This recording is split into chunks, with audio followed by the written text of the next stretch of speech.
What's up, guys? It's hard to believe it's already 2024 and a new year to travel. I've just spent the last couple weeks in New York and Chicago celebrating Christmas and New Year's with my family, but it's soon time to pack my bags and head off on some new adventures to some new countries and some new experiences. I'm super excited to hit the road again, and hopefully you guys are too. If you're new to my channel, I'm Zach, or The Traveling Zam, and I've spent the last 10 years traveling to over 120 different countries, documenting different cultures, experiences, and destinations through the lens of photography. And last year, 2023, I started this YouTube channel to give you guys some more context to the trips that I go on and show a little bit more of the in-betweens of all of the photos that I get. And then I've also been just really working on capturing a lot of places through videography and through film to be able to show you guys these places, some of the more real and authentic moments that happen along the journey. So hopefully you guys are subscribed and you'll be able to see a lot of the adventures that I'm about to head off on in 2024, starting in Singapore in just a week. And then I'll be traveling around Southeast Asia and Africa and Europe all throughout 2024.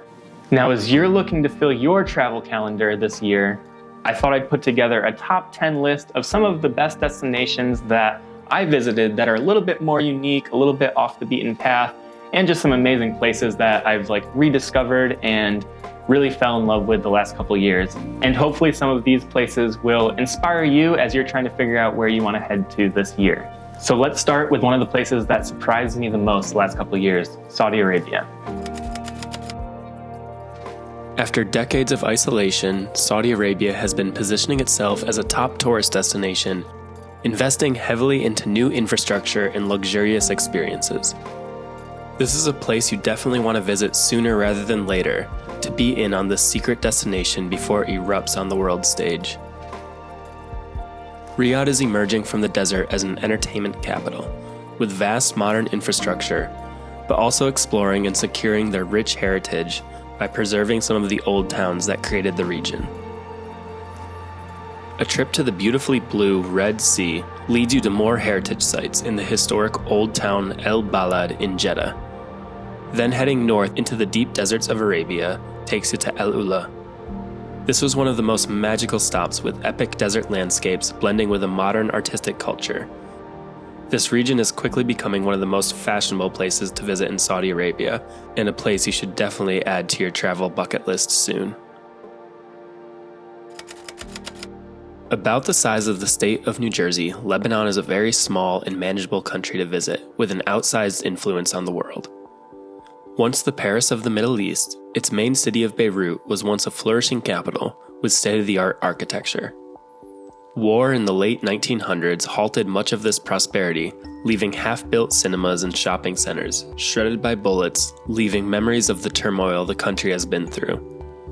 The city's resilience is felt, though, as many of the scars of war add a grit and grunge unlike anywhere you've been. Not far from Beirut are the largest Roman ruins outside of Italy, at the site of Baalbek. Heading north, you can drive along the incredible Mediterranean coastline on your way to Tripoli, and then up into the mountains to see the famous cedars of Lebanon that once fueled the industry of the ancient world. Not even to mention Lebanese food, which itself makes the trip to Middle East completely worth it. Poland was one of the last countries I visited in Europe, and I have no idea why it took me so long to get there. It's everything you want Europe to be.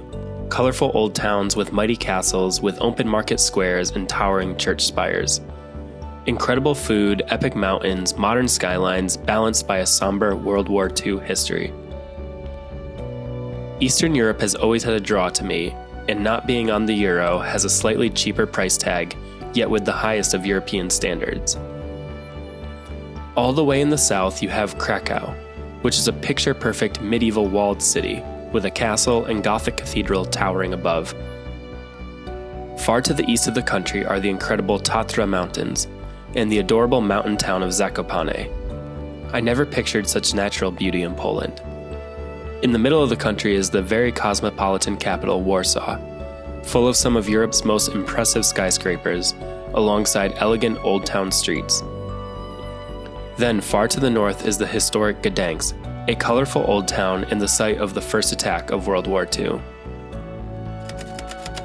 Vast deserts, remote tribes, animal encounters, extensive coastlines, wild places.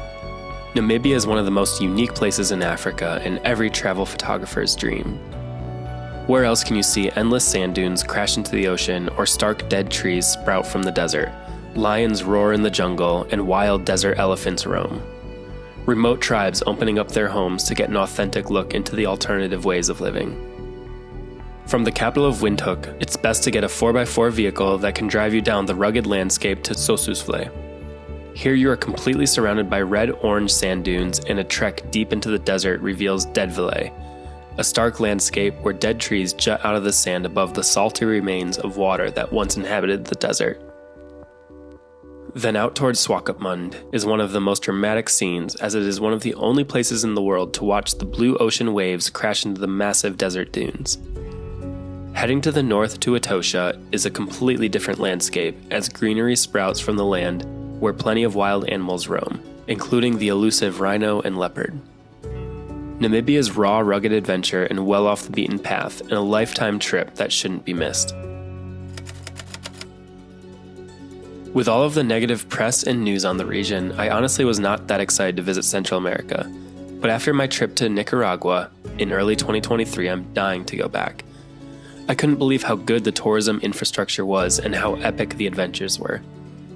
The entire Pacific coast is lined with cone-shaped volcanoes with endless excursions possible. Leon is a quaint little town, known for its plentiful churches, and from the roof of the main cathedral you can see all of the adventures that await you. Not only can you hike most of these active volcanoes and camp on the top of them, but you can sled down the ash of the world's newest volcano. Continue south to Granada on the shores of Lake Nicaragua, a colorful village with boat excursions to countless islands teeming with wildlife. A ferry takes you to the mystical Omotepe Island.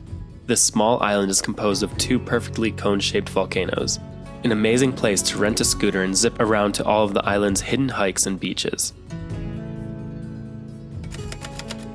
Japan is a must-visit destination for many reasons, but Tokyo specifically deserves its own trip.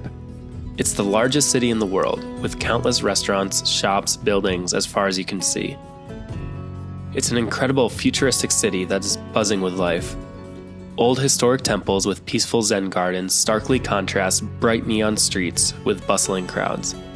The food is incredible, with countless sushi places and little shops to duck in and grab ramen at the counter. There are so many neighborhoods with different vibes. You have the nerdy anime district Akihabara, street food market area Ueno, traditional Asakusa with women wearing kimonos, and the Senso-ji temple. Shinjuku is the lively nightlife district, with countless neon lights lining the buildings. Then Harajuku, which is home of the hipster fashion with hundreds of secondhand clothing stores behind the designer brands. And then my personal favorite, Shibuya, home to the world's most busy intersection, the Shibuya Scramble, and narrow pedestrian streets that weave through an endless barrage of shops. I spent a month here and never got bored, and think it's a destination that needs to be honored with time to fully feel its pulse. Hidden deep in the Himalayas between two world superpowers, China and India, is the small dragon kingdom of Bhutan. This is a journey for the hardcore travelers who want to get far off the beaten path. A $200 a day tourism fee is intentionally implemented to produce a low-volume, high-impact tourism experience and responsibly integrating travelers into the world of Bhutan instead of allowing tourism to ruin its unique culture. The concept allows you one of the most authentic travel experiences on the globe. I had a one-on-one guide lead me around the country for 3 days, highlighting most of the major temples and historic sites and introducing me to the happiest people in the world. We hiked to the edge of Paro, to the mysterious Tiger Monastery, perched high on the cliffs. I also recommend checking the Bhutan festival schedule. A few times each year, they host these seichus, cultural spiritual festivals that draw crowds from all over the country in their best traditional colorful clothing. Watching the dancing and elaborate costumes in this mountain setting made every tourism dollar fee completely worth it. Uzbekistan is exactly how I always pictured the historic Silk Road. Towering minarets with exotic blue tiling, camels on the dusty streets surrounded by castle walls. It's a step back in time, when silk and spices ruled the world. and if you're going to go anywhere in Central Asia, this is an absolute must. The jewel of the Silk Road is Samarkand. The entire city is an open-air museum to the former wealth and prosperity of the area. The density and scale of madrasas, or Islamic schools, and mosques tell the story of the spiritual fervor that enriched the region. Intricate tiling fills the walls, adding beauty and color to the dust-colored bricks. In Samarkand, you can pay reverence to Timur, a conqueror of the region, in one of the most beautiful mausoleums. A trip to Hiva takes you way back in time to a fortified old town, deep in the desert near the border of Turkmenistan. Old palaces are tucked away alongside market stalls, and the most royal blue minaret you will ever see composed of countless tiles. Bukhara is a third must-visit stop through Uzbekistan. It rivals Samarkand in scale and beauty, with incredibly tiled madrasas lining the old town streets. When most people think of the Himalayas, they picture Nepal and its stunning Everest treks. But if you want the epic mountain experience without all of the crowds, Pakistan is the place to go. It is home to K2, the world's second tallest mountain, and plenty of other top 10 highest world mountains. The Karakoram region is one of the most stunning places I have ever been, full of vast beauty and the friendliest people. It's not for the lighthearted traveler, though, as it's full of extreme adventures, including a jeep ride up the world's most dangerous road, crossing sketchy rope bridges, and hitchhiking on the back of oil tankers. But all of the rugged adventure is worth it when you're face to face with the largest mountains in the world. Nanga Parbat is the 9th highest mountain in the world, and a 3-day trek to Fairy Meadows takes you right to the base of the massive snow-covered rock. Further up the valley towards the border of China are the Pasu Cones, a wall of towering spires that border this mystical valley amidst mega glaciers. Along this legendary highway, there are also traces of great civilizations at the base of Rakaposhi. In the village of Karimabad, there are remains of a few castles perched on the hills, revealing the strategic positioning of the civilization along old training routes through the mountains. Overall, I spent 3 weeks in Pakistan, and it was one of the most surprising places on my travels last year. My final recommendation for 2024 is Armenia, another small country near Central Asia, but very European in feel. It's the home of Christianity as we know it, with some of the world's oldest churches. I've rented a car to drive around the stunning countryside and visit the country's remote monasteries that are built in some of the most majestic locations. Mount Ararat looms in the distance as rolling green and brown hills lead the way to one historic location after another. After a few days driving through the countryside, I ended in Yerevan. The capital city is an incredible cosmopolitan city, as cute as any European town I've been to. Tree-lined streets overflowing with artful cafes and elaborate museums. Beautiful architecture and statues dot this very walkable city, with a man-made cascade on the edge of town that has stairs, taking you up to a stunning view of the pleasant city and surrounding countryside. And that concludes my top 10 list of places that I think are worth visiting in 2024, and places that I've visited the last couple years that really made an impact on me, or surprised me, or shocked me in some way. And I just wanted to share some of those places with you to inspire you on some of your travels that are coming ahead this year. So thanks for watching the video. If you have any other recommendations of places you think I should travel and document, or places that you guys are going, or places that you've been the last couple years that really excited you or inspired you, definitely comment below and let me know, and maybe I'll go on some of those trips that you guys recommend. So thanks for watching, and I wish you guys the best travel year, and yeah, maybe I'll see you guys out in the world somewhere. So take care and safe travels.